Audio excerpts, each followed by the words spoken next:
A black Rolls-Royce glided through the rain-soaked streets of Greenwich, Connecticut, while inside the ballroom of the Ashford Grand Hotel, 500 wealthy guests lifted champagne glasses beneath crystal chandeliers worth more than most homes. Emily Carter stood near the back entrance in a simple ash-colored dress she bought 3 years ago from Macy's clearance rack. Her long black hair rested neatly over her shoulders, and she held a silver tray in trembling hands while whispers spread across the room. "She's the caterer's daughter, right? No, worse. She's marrying him. I heard she used to clean offices downtown. And Daniel Ashford is giving her access to a $2 billion contract." Laughter followed. At the center of the ballroom, Daniel Ashford adjusted his tuxedo while investors from New York, Chicago, and Los Angeles waited for him to sign the biggest infrastructure deal in company history. Screens behind him flashed glowing gold letters. Ashford Global Energy, $2 billion federal contract. Daniel smiled confidently until his mother leaned toward him and whispered coldly, "You still have time to cancel this wedding." Emily heard every word. The room went quiet when Daniel walked to the microphone. "I'd like everyone to welcome the woman who changed my life." Polite applause scattered through the ballroom. Emily stepped forward slowly. Then Daniel's business partner, Victoria Langston, stood from her table with a smirk. "Before this fake Cinderella story continues," she said loudly, "maybe the investors deserve to know exactly who Emily Carter really is." Gasps spread across the room. Victoria raised a tablet. 2 years ago, this woman was working night shifts cleaning our company offices." Several people laughed immediately. One woman nearly spilled her drink from laughing too hard. Victoria kept going. "She mopped floors in this very building. And now Daniel wants her sitting beside senators and CEOs negotiating billion-dollar contracts." Daniel's smile disappeared. Emily stared silently at Victoria. Then Victoria delivered the line that changed everything. "Cancel the $2 billion contract now before this family becomes the biggest joke in corporate America." The ballroom erupted. Phones came out. People whispered. Someone recorded everything. And Emily finally smiled. Not because she was embarrassed, because everything was happening exactly the way she planned. Before we dive deeper, let us know in the comments where you're watching from. We'd love to hear from you. And don't forget to hit that subscribe button so you never miss any of our upcoming videos. 6 months earlier, Emily Carter woke every morning before sunrise in a tiny white rental house outside Hartford. The house was old. The pipes rattled during winter, and the roof leaked whenever storms rolled through Connecticut. But her father always called it home with pride. Richard Carter stood in the kitchen flipping pancakes while old jazz music played softly from a scratched radio beside the sink. "Your pancakes are burnt again," Emily teased. "They're not burnt," Richard argued. "They're experienced." Emily laughed. No matter how hard life became, Richard always found a way to make his children smile. He built Carter Industrial Systems from nothing. No family money, no wealthy connections, just intelligence, hard work, and decades of sacrifice. Employees loved him because he remembered birthdays, paid fair wages, and refused to cut safety corners to increase profit. That made him respected, but it also made him dangerous, especially to companies like Ashford Global. One evening, Emily walked into the living room and found Richard sitting alone in darkness, staring at financial reports scattered across the table. His hands trembled slightly. "Dad," Richard looked up slowly. "They're trying to force me out." Emily sat beside him. "Who?" "The Ashfords." Her stomach tightened. Daniel Ashford's company had recently offered Carter Industrial a partnership deal supposedly worth hundreds of millions. "It's not a partnership anymore," Richard whispered. "They want complete ownership. So don't sell." Richard gave a sad laugh. "You think men like them hear the word no?" Emily had never seen fear in her father's eyes before that night, and it terrified her. Over the following weeks, strange things started happening. Richard received anonymous threats. Their company lost important contracts suddenly. Banks delayed transactions without explanation. Then one stormy night, Richard grabbed Emily's wrist tightly before leaving the house. "If anything happens to me, never trust Ashford Global." Emily forced a nervous smile. "You're acting like someone in a crime movie." Richard didn't smile back. "I'm serious." 3 days later, he died in a boating accident. Police ruled it accidental within 48 hours. No investigation. No questions. No suspects. Case closed. Emily remembered standing at the funeral, unable to breathe, while rain soaked through her black coat. Noah stood beside her, crying silently. Then a black SUV pulled up near the cemetery. Daniel Ashford stepped out alone.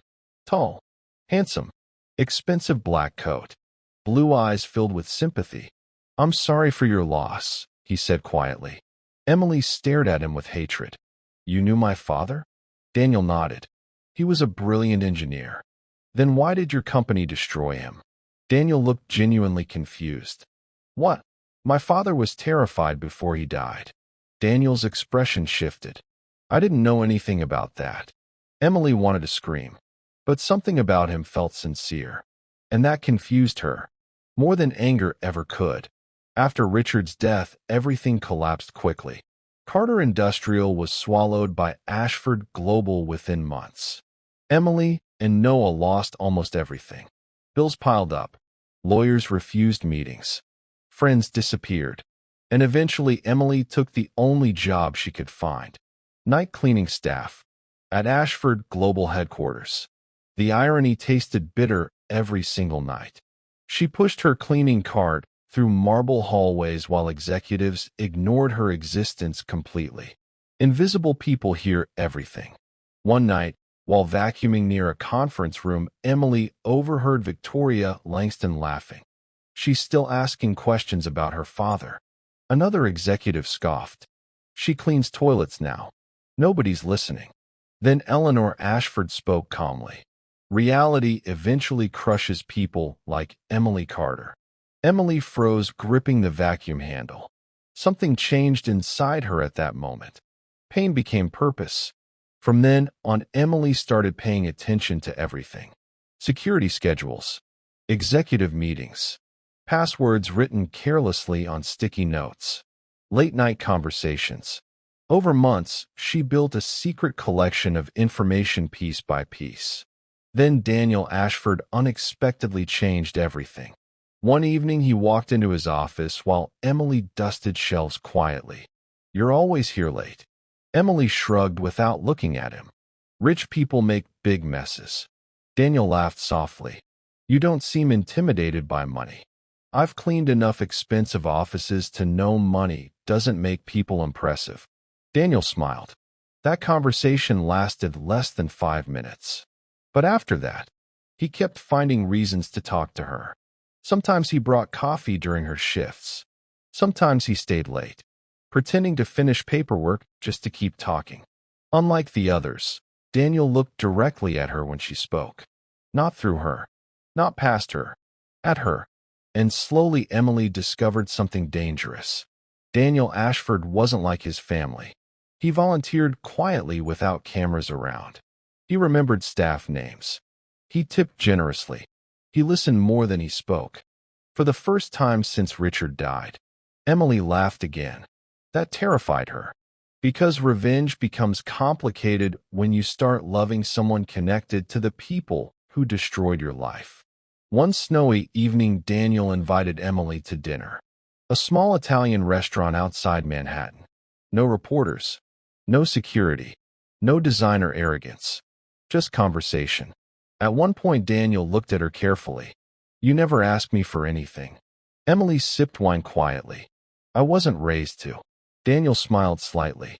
"Most people see my last name and immediately want something." Emily looked away. "Your last name has taken enough already." Daniel noticed sadness flash across her face, but didn't push further. Weeks turned into months. Late-night walks through New York. Movie marathons. rainy morning breakfasts, quiet moments that slowly turned into love.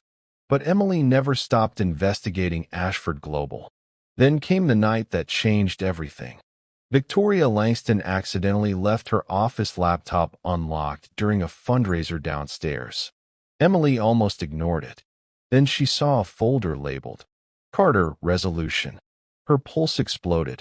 She opened it quickly. Bank transfers, shell corporations, confidential agreements. Then an audio file. Emily pressed play. Eleanor's voice filled the room. Once Richard signs the transfer papers, remove the liability permanently. Victoria answered calmly. The boating accident is already arranged. Emily stopped breathing. Her father hadn't died accidentally. He was murdered. Emily copied every file onto a flash drive hidden inside her bracelet. Then she noticed another folder. Project Emerald. Inside were years of bribery records, illegal federal contracts, political blackmail schemes, and financial corruption involving senators, executives, and government officials nationwide. Ashford Global wasn't simply corrupt. It was criminal. Emily spent weeks secretly gathering more evidence.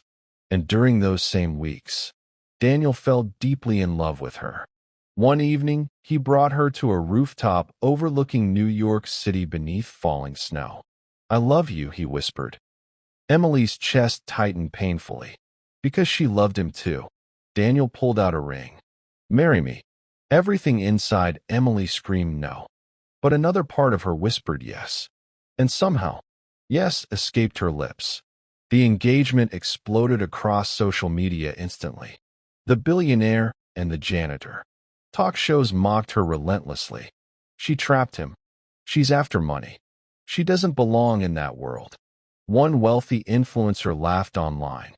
She probably practiced flirting while cleaning conference tables. Emily watched silently while Noah grew furious. "Why are you letting them humiliate you?" Emily looked at him calmly. "Because arrogant people become careless." Meanwhile, Eleanor and Victoria secretly planned Emily's removal. "She's dangerous," Victoria warned. Daniel's mother nodded slowly. "Handle it after the contract signing." Emily overheard everything. They planned to kill her too. Suddenly, revenge became survival. The wedding day arrived. Beneath gray Connecticut skies, television crews lined the streets outside the Ashford Grand Hotel, while guests flooded the ballroom, wearing couture gowns and luxury watches. Emily stood alone before a mirror wearing a breathtaking white wedding gown. Long sleeves, classic elegance, simple beauty. But her hands trembled. Because by midnight, either her enemies would fall, or she would. Downstairs, Daniel waited at the altar, looking nervous and emotional. When Emily appeared, his eyes filled with tears. For one dangerous moment, Emily almost abandoned her entire plan. Maybe they could leave together, disappear somewhere quiet, start over honestly. But then she remembered Richard's terrified face before his death, and kept walking. The ceremony ended beautifully. Champagne flowed. Guests applauded. Then came the contract celebration, exactly where Emily wanted every powerful guest gathered together. Victoria stepped onto the stage confidently. Tonight represents the future of American energy. Massive screens displayed glowing projections for the $2 billion federal deal. Investors cheered loudly. Then Victoria smirked toward Emily. Proof that even women from modest backgrounds can dream above their station. Laughter spread across the ballroom again. Daniel looked uncomfortable. Emily smiled softly. Because humiliation was the final ingredient she needed. Daniel reached for the contract pen. Then Emily stepped forward calmly. "I think everyone deserves to see one final presentation before anything gets signed." Confused whispers spread immediately. Victoria froze. "No." Emily removed the flash drive. From her bracelet, the giant screens flickered. Financial projections vanished. Secret offshore bank transfers appeared instead. Gasps erupted. Then bribery records. illegal acquisitions, blackmail payments, political corruption. The ballroom fell silent. Finally, the audio recording played. Once Richard signs the transfer papers, remove the liability permanently. Victoria's face drained white. Daniel stared at the screen in horror. No, Emily wasn't finished. A second recording played. Victoria discussing plans to kill Emily after the wedding. Absolute chaos exploded. Guests rushed toward exits. Phones rang everywhere. News alerts flooded social media instantly. Ashford Global under federal investigation. $2 billion contract canceled. Federal agents entered the ballroom moments later. Victoria attempted to run. Agents stopped her instantly. Eleanor grabbed Daniel desperately. She manipulated everything. Daniel stepped backward slowly. You murdered people. We built this empire for you. Daniel's eyes filled with tears. You destroyed this empire yourselves. Handcuffs clicked around Victoria's wrists while cameras flashed endlessly outside. Investors abandoned Ashford Global immediately. Executives disappeared overnight. And before midnight, the $2 billion contract officially died. But Emily expected victory to feel satisfying. Instead, she felt empty. 3 weeks later, Emily sat beside a quiet lake in Vermont, trying to breathe through everything that happened. Then footsteps approached behind her. Daniel. No security.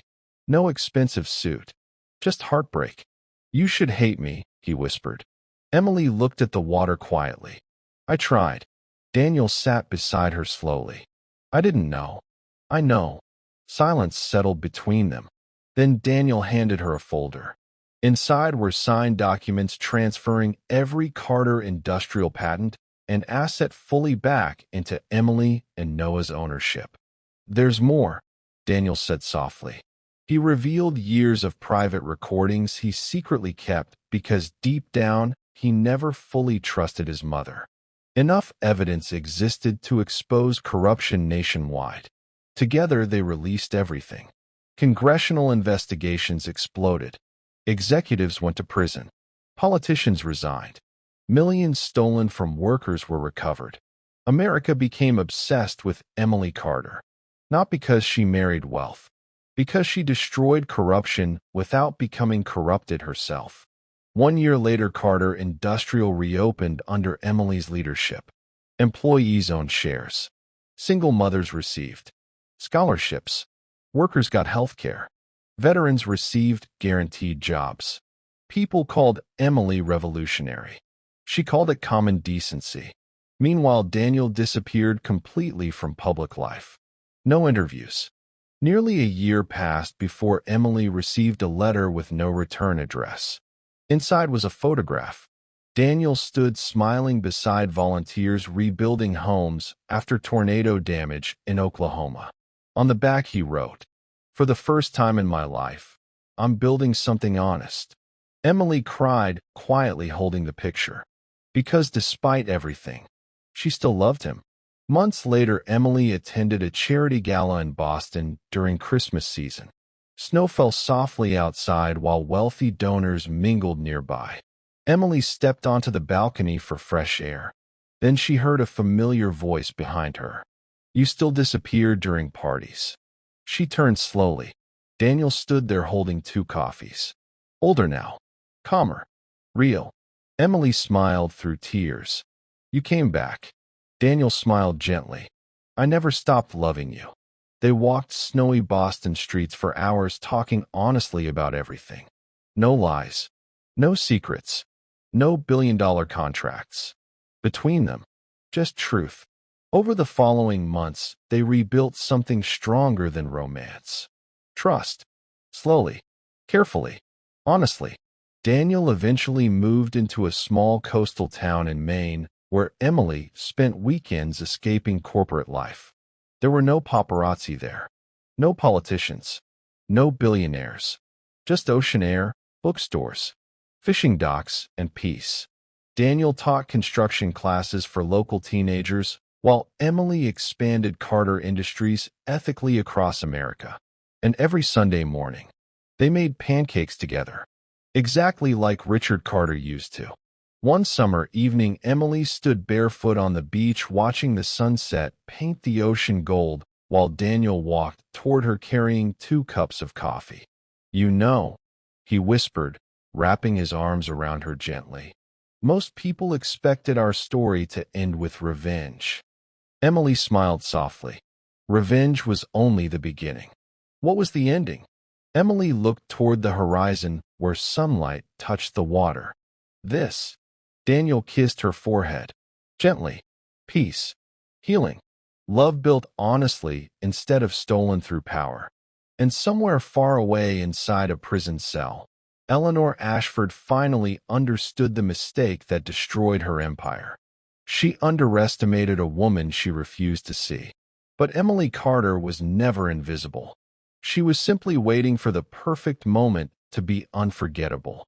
If this story made you feel something, share with someone who needs to hear it today. Like, comment, and hit that subscribe button because the next story is waiting for you, and I promise, it is worth every minute. Justice does not always arrive with cameras and courtrooms and headlines. Sometimes it arrives on a Monday morning in a conference room with pages of documents and a woman who already knows exactly who she is. Thank you so much for watching.